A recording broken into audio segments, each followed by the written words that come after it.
Yeah, this movie's got Tom Hardy and Charlize Theron, but do you know who the real star is? This freaking guy.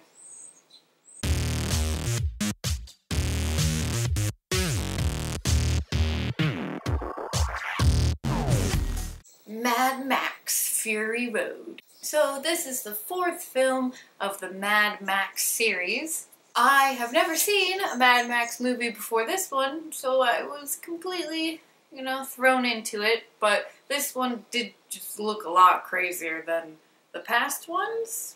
So for the movie, you do pretty much follow Mad Max, but he's really just kind of along for the ride in this super crazy world that you're thrown into, and helps out Charlize Theron's character, who is trying to save a number of lady breeders from this horrible, gross dude named Immortum Joe, and he looks super freaky. Basically, he forces young women to be his brides or wives, and has a lot of gross children with them to find the perfect heir, I think, to his weird, crazy kingdom. The movie is pretty much one big adrenaline rush, but if you like stuff like that, it is amazing to watch.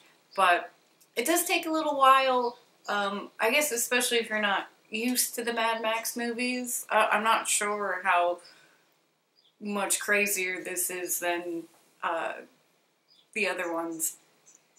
But it does take some time to get used to the world. Probably like the first quarter of the movie, you're just like, whoa, this is a lot to take in at once. But then when you get into it, you're like, I'm completely invested. I want to keep seeing things blow up. Well, everyone's going on about how it's a really great movie and has like a 98% on Rotten Tomatoes, and everyone's giving it like 9 out of 10. It's not a perfect movie by any means.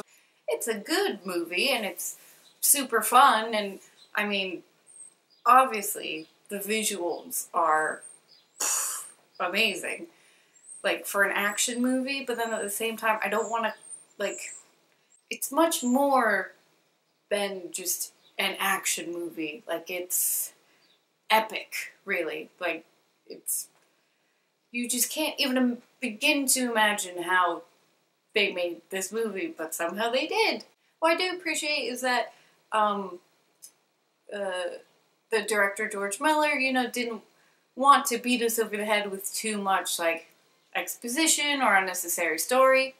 Like, it gives us more credit as an audience in terms of knowing that we're going to be able to figure out pretty much, for the most part, what's going on. So, I do appreciate that it doesn't make everything, super obvious or spell so many things out. But with that being said, it would have been nice to have just a teensy bit more character stuff. Surprisingly, I was pretty cool with how Mad Max was, because he really is just along for the ride. So I was cool with the fact that he doesn't really talk much. And he just kind of looks confused almost the entire movie.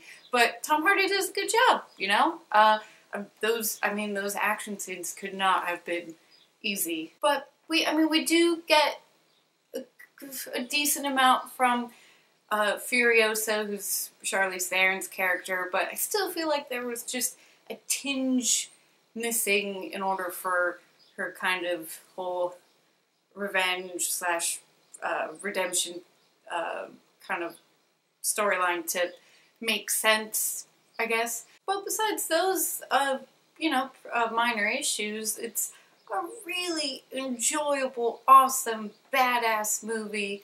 You get a lot of great female characters in it actually doing stuff, so that's really cool to see. Also, the music was amazing. This guy, again, again,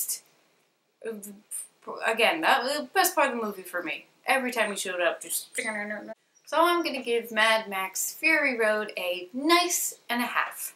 That half might just be for Guitar Guy. I loved him. So what do you guys think of the movie? And if you are familiar with the whole Mad Max series, How does it fit into that? Yeah, let me know in the comments. I'd love to hear from you. Well, okay guys, that is it from me. Hope you're having a great day, and I will see you soon. Toodles!